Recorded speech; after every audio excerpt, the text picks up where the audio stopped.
ನಮಸ್ಕಾರ.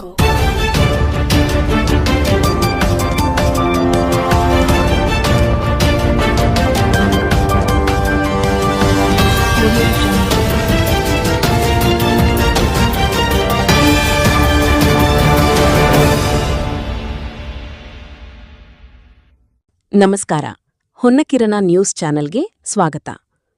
ಬರದ ನಾಡು ಎಂಬ ಹಣೆಪಟ್ಟಿ ಕಟ್ಟಿಕೊಂಡಿದ್ದ ವಿಜಯಪುರ ಜಿಲ್ಲೆಯಲ್ಲಿ ಅಂತರ್ಜಲ ವೃದ್ಧಿಗೆ ವಿನೂತನ ಪ್ರಾಯೋಗಿಕ ಯೋಜನೆಗೆ ಚಾಲನೆ ನೀಡಲಾಗಿದೆ.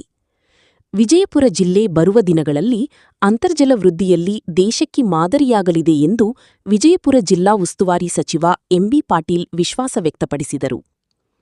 ಸಣ್ಣ ನೀರಾವರಿ ಮತ್ತು ಅಂತರ್ಜಲ ಅಭಿವೃದ್ಧಿ ಇಲಾಖೆ ವತಿಯಿಂದ ಬಬಲೇಶ್ವರ ತಾಲೂಕಿನ ನಿಡೋಣಿ, ಯಕ್ಕುಂಡಿ, ನಾಗರಾಳ, ಕುಮಠಿ, ಅರ್ಜುಣಗಿ, ಹಂಗಣಿ, ಕಾತ್ರಾಳ, ಚಿಕ್ಕಿಲಕಿ, ನಂದ್ಯಾಳ, ದನ್ನರಗಿ, ಟಕ್ಕಳಕಿ, ಬಿಜ್ಜರಗಿ, ಗೊಣಸಗಿ ಮತ್ತು ಕನಮಡಿ, ಗುಲಗಂಜಿ ಹಳ್ಳಿಗಳಿಗೆ ಅಡ್ಡಲಾಗಿ ಸರಣಿ ಚೆಕ್ಡ್ಯಾಂ ರೀಚಾರ್ಜ್ ಶಾಫ್ಟ್ಗಳನ್ನು ನಿರ್ಮಾಣ ಮಾಡುವ ಮೂಲಕ ಅಂತರ್ಜಲ ಅಭಿವೃದ್ಧಿಪಡಿಸುವ 988.42 ಲಕ್ಷ ಮೊತ್ತದ ಕಾಮಗಾರಿಗೆ ಅರ್ಜುಣಗಿಯಲ್ಲಿ ಭೂಮಿ ಪೂಜೆ ನೆರವೇರಿಸಿ ಅವರು ಮಾತನಾಡಿದರು.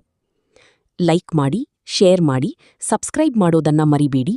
ನೋಡ್ತಾ ಇರಿ ಹೊನ್ನಕಿರಣ ನ್ಯೂಸ್ ಕರ್ನಾಟಕ. ಸಾವಿರಾರು ಲಕ್ಷಗಳ ಬೃಹತ್ವಾದಂತ ಅಭಿವೃದ್ಧಿ ನಮ್ಮ ಮತಕ್ಷೇತ್ರದಲ್ಲಿ ನಡೀತಾ ಇರುವುದು ಬಹಳಷ್ಟು ಸಂತೋಷ.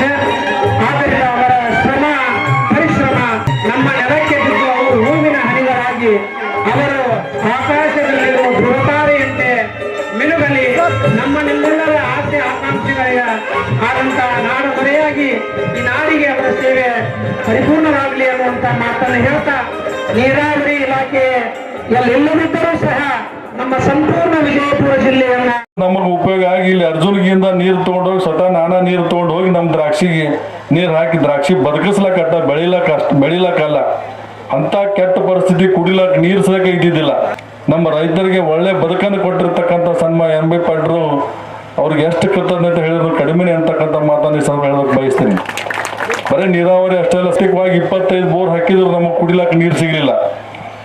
ಇನ್ನೊಬ್ರು ನಮ್ಮ ದೊಡ್ಡಪ್ಪವ್ರು ಅವ್ರು ಹೊಲ್ದಾಗ 113 ಬೋರ್ 8 ಬಾವಿ ಒಟ್ಟು ತೆಗೆದಿದ್ರು ಅವ್ರಿಗೆ ನೀರು ಸಿಕ್ಕಿದ್ದಿಲ್ಲ. ಇನ್ನೊಂದು ವಿಶೇಷ ಅಂದ್ರೆ ಸಾಹೇಬ್ರು ಮನೇಲಿ ಒಂದು ಗುಡಿ ಓಪನಿಂಗ್ 3 ಎಕರೆ ಹೊಲ್ದಾಗ, ಅದ್ರಾಗ ನಮ್ಮ ದೊಡ್ಡಪ್ಪವ್ರು ಬಹುತೇಕ ಅನ್ನಾರು ದೇಸಾರಿಗೆ ಗೊತ್ತೈತೆ, ನಮ್ಮ ಬಸಪ್ಪನ ಕೊಪ್ಪದ ನೀವು ನೋಡ್ರಿ ಎಲ್ಲರೂ. ಅವ ದಿನ ಮುಂಜಾನೆ ಬೋರಿನ ಗಾಡಿಗೆ ಬೆನ್ನ ಹತ್ತಿ ತಿರುಗಾಡಿ ತಗೊಂಬಂದು ಹೊಲ ಎಲ್ಲ ಬೋರ್ ಹಾಕೋದ ಎಲ್ಲಿ ನೀರ ಸಿಕ್ಕಿದ್ದಿಲ್ರಿ. ಹಾಳುಗಳಿಗೆ ಬ್ಯಾರೇಜ್ ಮಾಡಿಬಿಟ್ರೆ ನಮ್ಮ ಮಳೆಗಾಲದಾಗ ಸಾಕಷ್ಟು ನೀರು ಬಿಟ್ಟಿರ್ತಾರೆ. ಎಲ್ಲ ಹೊಳೆಯಿಂದ ಕೆನಾಲ್ಗಳು ತುಂಬಿ ಕೆರೆ ತುಂಬಿ ಎಲ್ಲ ಈ ಕಾತ್ರಾ ಹಾಳುಗಳು ಸುಮ್ಮನೆ ಹರಿದು ಹೋಗಿರ್ತಾವ. ಅದನ್ನ ನೀರು ತರಿಬಿ ನಮ್ಮ ರೈತ ಮಾಡಿದ್ದು ನಿಜವಾಗ್ಲೂ ಹೆಮ್ಮೆ ಪಡ್ತಕ್ಕಂಥ ವಿಷಯ. ಇನ್ನೂ ಅನೇಕ ಅಭಿವೃದ್ಧಿ ಕಾರ್ಯಗಳು ಇವತ್ತು ನಡೆದಾವ, ಹಾಗೆ ನಡೀತಾವ. ಇವತ್ತು ರಸ್ತೆಗಳಾಗಿರ್ಬೋದು, ಡಾಂಬರೀಕರಣ ರಸ್ತೆಗಳಾಗಿರ್ಬೋದು, ಏನೇನೋ ಕೆಲಸಗಳಿದಾವ ನಡೆದಾವ. ಲಡಾಯಿ ಮಾಡ್ಲಾರ ಕುದುರೆ ಬೆನ್ನ ಎತ್ಕಿಸಿಂದ ಸಾಹೇಬ್ರನ್ನ ಸೋಲಿಸ್ಬೇಕಂತ ಗುದ್ದಾಡ್ತಿದ್ದೇವೆ. ಹಂಗೆ ಹುಚ್ಚು ಮಂದಿ ನಾವು ಕುದುರೆ ಲಡಾಯಿನೋ ಮಾಡ್ಲಿಲ್ಲ. ಕಡಿಕೆ ಅದೇನೋ ಆತರ ನಮಗೂ ಜ್ಞಾನೋದಯ ಆದಂಗೆ ಅನುಕೂಲ ಆಗ್ತದೆ. ಇಷ್ಟ ಹೇಳಿ ಇಲ್ಲಿವರೆಗೂ ಪ್ರಾಸ್ತಾವಿಕ ಮಾತಾಡಿರುವಂಥ ವಸಂತ ಸಾಹೇಬರಿಗೆ ಧನ್ಯವಾದಗಳು. ಈಗ ಈ ಸಭೆಯನ್ನು ಉದ್ದೇಶಿಸಿ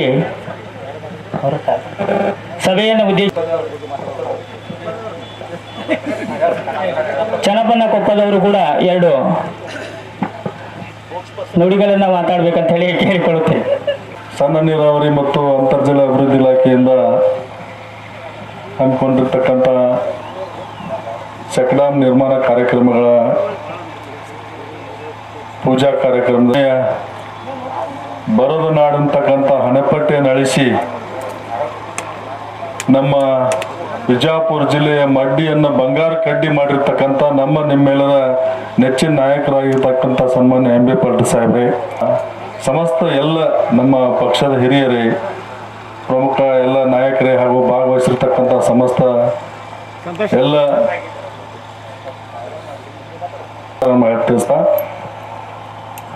ಇವತ್ತು ರೈತರು ಸನ್ಮಾನ್ಯ ಎಂ ಬಿ ಪಾಟೀಲ್ ಸಾಹೇಬರು 2013ರಲ್ಲಿ ಜಲಸಂಪನ್ಮೂಲ ಸಚಿವರಿಗೆ ನೀರಾವರಿ ಒದಗಿಸುವಂತ ಪೂರ್ವದಲ್ಲಿ ನಾವು ಸಾಕಷ್ಟು ರೈತರ ಕಷ್ಟಗಳನ್ನು ಅನುಭವಿಸಿದ್ವಿ. ಬಹುತೇಕ ಎಲ್ಲ ದಿನ ಕೂಲಿ ಹೋಗೋ ಜನ ಎಲ್ಲ ಗೋವಾಕ್ಕೋ ಮಹಾರಾಷ್ಟ್ರಕ್ಕೋ ಗುಳೆ ಹೋದ್ರು. ನಮ್ಮಂಥವ್ರು ಕೊಪ್ಪದವ್ರಂಥವ್ರು ದೇಸಾರಂಥವ್ರು ಎಲ್ಲ ಬಾಪುಗೌಡ್ರಂತ ತಮ್ಮ ಪರಿಸ್ಥಿತಿ ಸಂದಕ ಸಜ್ಜು ಮಾಡಿ ಕಲ್ಲು ಎಬ್ಬಕ್ಕೆ ಹೋಗೋ ಲೆಕ್ಕಕ್ಕೆ ಬಂದಿದ್ದೀವಿ. ಏನೋ ನಮ್ಮೆಲ್ಲರ ಪುಣ್ಯ ಆಗಿ ಅದು ನೀರಾವರಿ ಖಾತೆಯನ್ನ ತಗೊಂಡ್ಬಂದು ನಮ್ಮ ಬರದ ಜಿಲ್ಲೆಯನ್ನ, ನಮ್ಮ ಜಿಲ್ಲೆ ಮತ್ತು ನಮ್ಮ ಮತಕ್ಷೇತ್ರವನ್ನು ಇವತ್ತ ಬರ ಮುಕ್ತ ಮಾಡಿದರೆ ನಾವು ಎಲ್ಲರೂ ಅವರಿಗೆ ತುಂಬ ಹೃದಯದ ಕೃತಜ್ಞತೆಗಳು ಸಲ್ಲಿಸಬೇಕಾಗತ್ತೆ. ಉಳಿಸ್ಕೊಳಕ ಟ್ಯಾಂಕರ್, ನಾನು ಸ್ವತಃ ಟ್ಯಾಂಕರ್ ಇಲ್ಲಿ ನಮ್ಮ ಪ್ರಭು ಶೆಟ್ಟರ್ ಬೋರ್ ಒಂದ ಚಲೋ ಐತ್ರಿ. ಈ ಸುತ್ತಮುತ್ತ ಹಳ್ಯಾಗ ಪ್ರಭು ಶೆಟ್ಟರ್ ಬೋರ್ ಒಂದ ಇಲ್ಲೇ ರೋಡ್ ದಂಡಿಗೆ ಬಂದಿವತ್ತು ತಮ್ಮೆಲ್ಲರ ಸಮ್ಮುಖದಲ್ಲಿ ಇದನ್ನ ಬಹಳ ಸಂತೋಷದಿಂದ ಭೂಮಿ ಪೂಜೆ ಮಾಡಿದ್ದೀವಿ. ದಯವಿಟ್ಟು ಎಲ್ಲರೂ ಸಹಕರಿಸ್ರಿ. ಯಾರು ಒತ್ತುವರಿ ಪಿತ್ತುವರಿ ಅದಾವು ದಯವಿಟ್ಟು ಹೇಳಿ ನಿಮ್ಮ ಸಲುವಾಗಿದ್ದಕ್ಕೆ.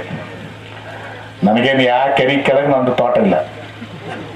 ನಾನು ನೀರು ಬರ್ತದ ಗೊತ್ತ. ನಾನು ಬೇರೆ ಯಾರು ಇದ್ರಂದ್ರೆ 1,000 ಎಕರೆ ತೊಗೊಂಡ್ಬಿಡ್ತಿದ್ರು. ತಗೋತಿದ್ರಿ? ನನ್ಗೆ ಗೊತ್ತಿತ್ತು ಎಲ್ಲಿ ನೀರು ಬರ್ತಾವ ಅಂತ ಹೇಳಿ. ಅಲ್ಲಿ ನಾನು 1,000 ಎಕರೆ ಅವಾಗೇ ನಾನು 2 ಲಕ್ಷ ರೂಪಾಯಿದಾಗ ಸಿಕ್ತಿತ್ತು. 25 ಎಷ್ಟು ಭೂಮಿ ಕಿಮ್ಮತ್ತಿಗೆ 35 25-30 ಲಕ್ಷ ಆಗಿದೆ. ಹೆಂಗಾಗ್ಯದ? ಮೊದಲೆಟ್ಟಿತ್ತು 2-3 ಲಕ್ಷ, 25-30 ಲಕ್ಷ ಆಗಿದೆ. ಮಾರ್ಕೋಬೇಡ್ರಿ, ಮಾರ್ಕೊಂಡ್ರೆ ಸಿಗಂಗಿಲ್ಲ. ಮತ್ತೆ ಹೀಗಾಗಿ ಎಲ್ಲರೂ ಸರ್ಕಾರ ಮಾಡ್ತೀರಿ ಅಂತ ಅನ್ನೋದು ವಿಶ್ವಾಸ ಇದೆ. ಊರಿನ ಹಿರಿಯರು ಬರೀ ನೀವೇನಾಗ್ಯದ ರಂಬಿಪಾಡ್ರು ಮಾಡ್ತಾ ಬಿಡು ಅಂತ ಹೇಳಿ ನಮ್ಗೆ ಹಚ್ಚಂಗಿಲ್ಲ. ನೀವೇನು ಕೇಳಿರಿ ನಮ್ಮ ಯೋಜನೆ? ಯಾರಿಗೆ ಕೇಳಿರನಪ್ಪ ಅದನ್ನ ಹಿಂಗೆ ಮಾಡ್ಬೇಕಂತ ಯಾರು ಬಂದು ಹೇಳಿರಿ? ನಾವೇ ಮಾಡಕತ್ತಿದ್ದೀವಿ, ನಾವೇ ಕಂಡಿಡ್ದೀವಿ, ನಾವೇ ಮಾಡಿದ್ವಿ. ಕೆರೆ ತುಂಬುದು ಹಂಗೆ ಆಯ್ತು, ಇದನ್ನು ಆಯ್ತು ಮಾಡಿ ಯಶಸ್ವಿ ಆಗಿದ್ದೀವಿ. ಇದನ್ನು ಕೂಡ ಯಶಸ್ವಿ ಆಗ್ತದ. ಇದರಿಂದ ನಿಮ್ಮೆಲ್ಲ ಬಾವಿಗಳಿಗೆ ಬೋರ್ವೆಲ್ಗಳಿಗೆ ಏನು ತುಸು ಬಸು ಉಳಿದಿರ್ತಾವ ಅಲ್ಲೆಲ್ಲಿ ಏನು ಭೂಮಿಗೆನ ಅಂತರ್ಜಲ ಉಳಿದಿರ್ತದಲ್ಲ, ಇದಾದ್ಮ್ಯಾಗ ಎರಡೂ ಇಫೆಕ್ಟ್, ಕೆರೆ ತುಂಬುದು ಮತ್ತು ಹಳ್ಳ ತುಂಬುದು ಎರಡೂ ಕೂಡಿಸಿದ್ರೆ ಇವತ್ತು ದಿವಸ ಅಂತರ್ಜಲ ಫುಲ್ ಭರ್ಪೂರ್ ಆಗಿವತ್ತು ದಿವಸ ಬಹಳಷ್ಟು ಅನುಕೂಲಿಗೆ ರೈತರಿಗೆ ಇವತ್ತು ದಿವಸ ಎಲ್ಲ ಬೋರ್ವೆಲ್ಲ ಬಾವಿಗಳಿಗೆ ಇವತ್ತು ದಿವಸ ನೀರು ಬರ್ತಾವು. ನಾವು ದಯವಿಟ್ಟು ಸಹಕಾರ ಮಾಡಬೇಕು. ಈ ಒಂದು ಕನಸು ನಮ್ಮ ಕನಸು, ಈ ಕನಸು ನನಸು ಮಾಡಲಿಕ್ಕೆ ನಾವೆಲ್ಲರೂ ಸಹಕಾರ ಮಾಡ್ತೀವಿ ಅನ್ನೋ ಒಂದು ವಿಶ್ವಾಸವನ್ನು ವ್ಯಕ್ತಪಡಿಸಿ ಇದನ್ನ ಒಟ್ಟ ಸಿಸ್ಟಮೆಟಿಕ್ ಆಗಿ ಮಾಡ್ರಿ. ಎಲ್ಲಾನು ಸ್ವಲ್ಪ ಸಿಸ್ಟಮೆಟಿಕ್ ಆಗಿ ಮಾಡಿ ಎಲ್ಲರ ಸಹಕಾರ ತಗೋರಿ. ಒಟ್ಟು ಕ್ವಾಲಿಟಿ ವರ್ಕ್ ಆಗಬೇಕು, ಸಿಸ್ಟಮೆಟಿಕ್ ವರ್ಕ್ ಆಗಬೇಕು. ಅಟ್ಟ ನಿಮ್ಗೆ ಕೇಳ್ತೀನಿ ಏನ್ರಿ, ಅಟ್ಟ ನಿಮಗೆ ಒಂದು ಹೇಳಿ ಏನೇ ತಕರಾರ ತನಕ ಏನಾರ ಬಂದವ್ರು ಊರನ್ನ ಹಿರಿಯರಿಗೆ ಹೇಳ್ರಿ, ಎಲ್ಲ ಮಾಡ್ರಿ, ಅವ್ರು ಬಗೆಹರಿಸ್ಕೊಡ್ತಾರೆ. ಯಾಕಂದ್ರೆ ಅವ್ರಿಗೆ ನೀರು ಬೇಕದಾಗ. ಯಾಕಂದರೆ ನೀವು ಸುಮಾರು 100-200 ಹಳ್ಳಿ ಉಂಟ್ಕೊಳಕತ್ತೇವೆ. ಒಂದೊಂದು ಕಡೆ 10-12 ಒಂದು ಹಳ್ಳದ ಮ್ಯಾಗ 10-12 ಊರದಾವ. ಆ ಕಡೆಲ್ಲ ಸೂರ್ಯಪುಗಿ ಮತ್ತು ಕ್ಷೇತ್ರದಾಗದು. ಇಲ್ಲಿನೂ ಕೂಡ ಈ ಹಳ್ಳ ಎಷ್ಟು ಹಳ್ಳಿಗೆ ಹಾಕೈತಿ ಹಳ್ಳ. ಇವತ್ತೇನು ಭೂಮಿ ಮಾಡಿದ್ರು ಇದು 4-5 ಊರಿಗೆ ಹಾಕೈತಿ. ಹಿಂಗೆ ಎಲ್ಲ ಕಡೆ ಒಂದು ಹಳ್ಳಕ್ಕೆ ಕೆರೆ ನಾವು ಇದು ಮಾಡಿದ್ರೆ 2-3-4-5 ಒಂದು ಕಡೆ 13 ಹಳ್ಳಿ ಅದಾವ. ಆ ಕಡೆ ಸೋಗಿ ಹಳ್ಳ ಏನೋ ತರಲ್ಲ, ಸೋಗು ಏನೋ ಅಂತ ಬಹುನಪ್ರಿಗೆ ಆಗೈತೆ ಹೇಳ್ತಿರೋ ಸೋಗುರ ಸೋಗಿ ಏನೋ ಹಳ್ಳಿ ಸೋಗ್ಲಿ ಹಳ್ಳ. 13 ಹಳ್ಳಿ ಬರ್ತದೆ. ಅವಾಗ ನೀರು 13 ಹಳ್ಳಿಗೆ ಅವಾಗ ಹಿರಿಯರಿದ್ದಾಗ ಮಳೆ ಹಾಕಿತ್ತು. ಆ 13 ಹಳ್ಳಿಗೆ ಆ ಹಳ್ಳದಿಂದ ನೀರು ಸಿಗ್ತಿತ್ತು. ಈಗ ಅದೆಲ್ಲ ಅದು ಹಳ್ಳ ಒಣಗಿ ಬಿಟ್ಟದ, ಎಲ್ಲ ಅತಿಕ್ರಮಣ ಆಗಿಬಿಟ್ಟದ. ಅದನ್ನಂತ ನೀರು ಕೊಟ್ರೆ ಈಗ ಏನಾಕತಿ 13 ಹಳ್ಳಿದಾಗ ಅಂತರ್ಜಲ ಹಚ್ಚಿಕ. ಈ ಕಡೆ ಕೆರೆ ತುಂಬುದು ಅದಾವು, ಇದನ್ನೂ ಅದಾವು. ಎರಡು ಕೂಡಿ ಒಂದು ಭಾರಿ ಇಫೆಕ್ಟ್ ಆಕೈತಿ. ನೋಡಾಕತ್ತಿದ್ದನ್ನ ಇದೆರಡು ಕೂಡಿದ್ರೆ ನಮ್ಗೆ ಇಂಥ ಚಲೋ ಇಫೆಕ್ಟ್ ಆಕೈತಿ. ಅಂತರ್ಜಲದ ಒಂದು ದೊಡ್ಡ ಎಕ್ಸ್ಪೆರಿಮೆಂಟ್ ಇವತ್ತೊಂದು ದಿವಸ ಭಾರತ ದೇಶದಲ್ಲಿ ನಮ್ಮ ಮತಕ್ಷೇತ್ರ ಆಗಿ ನಾವು ಯಶಸ್ವಿಯನ್ನು ಕಾಣ್ತೀವಿ. ನಿಮ್ಮೆಲ್ಲರ ಸಹಕಾರವನ್ನು ಕೂಡಿ ಇವತ್ತು ಜಾತ್ರೆ ಗೀತ್ರೆ ಇದ್ರು ಕೂಡ ಬಿಟ್ಟೆಲ್ಲ ನೀವು ಬಂದಿರಿ. ಭಾಳಷ್ಟು ಮಂದಿ ಜಾತ್ರೆಗೆ ಹೋಗ್ಯಾರ.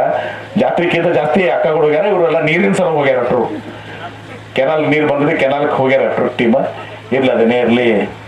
ಈಗ ಇದೊಂದು ಯೋಜನೆಗೆ ನಾವೆಲ್ಲರೂ ಸಹಕಾರ ಮಾಡಬೇಕು. ಭಾಳ ಸಂತೋಷದಿಂದ ಬಂದು ತಮ್ಮೆಲ್ಲರ ಜೊತೆ ಕೂಡಿ ಇವತ್ತೊಂದು ಸಹ ಭೂಮಿ ಪೂಜೆಯನ್ನು ಮಾಡಿ ನನ್ನ ಮಾತನ್ನ ಸಂದರ್ಭ ಹೇಳಿ ತಮ್ಮೆಲ್ಲರಿಗೂ ಹೃದಯಪೂರ್ವಕವಾಗಿ ವಂದಿಸಿ ನನ್ನ ಮಾತಿಗೆ ವಿರಾಮ ಹೇಳ್ತೀನಿ. ಎಲ್ಲರಿಗೂ ನಮಸ್ಕಾರಗಳು. ಒಂದು ಈಗ ಸಂದರ್ಭ ತಂದದ ವಿಶೇಷವಾಗಿ ಅಕ್ಕಗಳ ಎಲ್ಲ ಮಕ್ಕಳಿಗೆ, ಹಿರಿಯರಿಗೆ, ಆಮೇಲೆ ಪೇಷಂಟ್ಗಳು ಇರ್ತಾವೆ, ಅವ್ರನ್ನೆಲ್ಲರನ್ನೂ 12 ಗಂಟೆಯಿಂದ 5 ಗಂಟೆ ತನಕ ಹೊರಗೆ ಬಿಡುವಂಗೆ ಮನೆಯಾಗೆ ಇರಬೇಕು. ಅವ್ರು ಸಾರಿ ಗೀರಿನೂ ಕೂಡ ನಾವೆಲ್ಲ ಈಗಾಗಲೇ ಡೈರೆಕ್ಷನ್ಸ್ ಕೊಟ್ಟಿರ್ತೀವಿ. ಏನೋ ಮೋಸ್ಟ್ಲಿ ಕೊಟ್ಟರೆ ಸಾಲಿಗಳು ಎಲ್ಲ ನಾವು ಟೈಮಿಂಗ್ ಮಧ್ಯಾಹ್ನ ಇಲ್ಲ 12 ದಿನ ಸಬರ್ ವೆಕೇಶನ್ ಅದೊಂದು ಚಲೋ ಆಗೈತಿ. ಬೇಸಿಗೆ ಸೂಟ್ ಬೇರೆ ಅದಾವೆ. ಆದ್ರೆ ಹೇಳ್ತಾರೆ ಉಳಿದವ್ರು ಕೂಡ ಹಿರಿಯರು, ವಯಸ್ಸಾದವರು, ಪೇಷಂಟ್ ಇದ್ದವರು ಏನು ಅವರು ಹೊರಗೆ ಹೋಗುವಂಥದ್ದೆಲ್ಲ ಭಾಳ ಮಹತ್ವದಾದಂಥ. ಯಾಕಂದ್ರೆ ಬಿಸಿ ಗಾಳಿ ಬೀಸೋದು. ಗೌರ್ಮೆಂಟ್ ಆಫೀಸರ್ ತೊಗೊಂಡು ಏನು ಮಾಡ್ತಾರೆ ಅವರು? ಯಾಕೆ ಕೆಲಸ ಮಾಡ್ತಾರೆ? ನೀವು ಗೌರ್ಮೆಂಟ್ ಆಫೀಸರ್ ತೊಗೊಂಡು ಏನು ಮಾಡ್ತಾರೆ? ಯಾಕಿದ್ರು ಅಟ್ಟ ಕೆಲಸ ಮಾಡ್ತಾರೆ ಅವರು. ಗೌರ್ಮೆಂಟ್ ಆಫೀಸರ್ ಚಿಂತೆ ಮಾಡಬೇಡ್ರಿ ನೀವು. ಜನರದು ರೈತರದ್ದು ವಿಚಾರ ಮಾಡಿ. ಈ ಸಲ ಅತ್ಯಂತ ಕೆಟ್ಟದಾದಂಥ ಒಂದು ಬೇಸಿಗೆ ಈ ಸಲ 45 ಡಿಗ್ರಿ ಹೋಗ್ತಂತ ಹೇಳಿದ್ರು ಸರ್. 45 ತನ ಬಿಸಿ ಗಾಳಿ. ನಾವೀಗಾಗಲೇ ಮೊನ್ನೆ ಮುಖ್ಯಮಂತ್ರಿಗಳು ಸಭೆ ಮಾಡಿ ಎಲ್ಲ ಜಿಲ್ಲಾ ಉಸ್ತುವಾರಿ ಸಚಿವರು ಹಾಗೂ ಜಿಲ್ಲಾಧಿಕಾರಿಗಳಿಗೂ ಸಿಇಒಗಳಿಗೆ ಎಲ್ಲರಿಗೂ ಕೂಡ ಮತ್ತು ಮಹಾನಗರ ಪಾಲಿಕೆ ಎಲ್ಲರನ್ನು ಕರೆಸಿ ಬೆಂಗಳೂರಿನ ಮೀಟಿಂಗ್ ಆಗ್ಯಾದ. ಪೇಪರ್ ಓದಿರ್ಬೇಕು ನೀವು. ಈ ಸಲ ಬಹಳ ಕೆಟ್ಟದಾದಂಥ ಒಂದು ಬ್ಯಾಸಿಗೆ ಬರುವುದು. ಬಿಸಿಲ 45-47 ತನಕ ಹೋಗ್ತದೆ ಅಂತ ಹೇಳಿದ್ದಾರೆ. ಭಾಳ ಹವ ಬಿಸಿ ಗಾಳಿ. ಈಗೇನೋ ತಂದಿದ್ರಾಗ ಕೂತಿದ್ದೀವಿ ನಾವು. ಅದಕ್ಕೆ ವಿಶೇಷವಾಗಿ ಮಕ್ಕಳು, ಶಾಲೆ ಮಕ್ಕಳು ಎಲ್ಲ ಯುವಕರು ನೀವು ಹೆಚ್ಚಿನ ಪಾತ್ರ ಅಂತ ನಿಮ್ಗೆ. ಶಾಲೆ ಮಕ್ಕಳಿಗೆ, ವಯಸ್ಸಾದವರಿಗೆ, ಆರೋಗ್ಯ ಸರಿ ಇಲ್ಲದವರಿಗೆ ನೀವು ದಯವಿಟ್ಟು 12 ಗಂಟೆಯಿಂದ ಸಂಜೆ 5 ಗಂಟೆ ತನಕ ಹೊರಗೆ ಹೋಗುವಂಥದ್ದು ಆಗಬಾರ್ದು. ನೆರಳಾಗೆ ಇರಬೇಕು. ಯಾಕಂದ್ರೆ ಹೀಟ್ ಸ್ಟ್ರೋಕ್ ಅಂತ ಆಗ್ತದೆ. ಅದಕ್ಕೆ ಆ ಎಚ್ಚರಿಕೆಯನ್ನು ತಾವು ವಹಿಸ್ಕೋಬೇಕು. ನಾವು ಇದ್ದದ ವಾಸ್ತವ ಪರಿಸ್ಥಿತಿ, ಸತ್ಯ ಪರಿಸ್ಥಿತಿ ಹೇಳಬೇಕು. ಇಡೀ ನಮ್ದು ಮುಂದೆ ಹಳ್ಳಿ ಅಲ್ಲ, ಕರ್ನಾಟಕ ರಾಜ್ಯದಲ್ಲಿ, ಭಾರತ ದೇಶದಲ್ಲಿ ಈ ಸಲ ಬಹಳ ಕೆಟ್ಟ ಪರಿಸ್ಥಿತಿ ಆಗ್ತದೆ. 45-40 ಈಗಾಗಲೇ ಗುಲ್ಬರ್ಗ 45 ಹೋಗಿದೆ.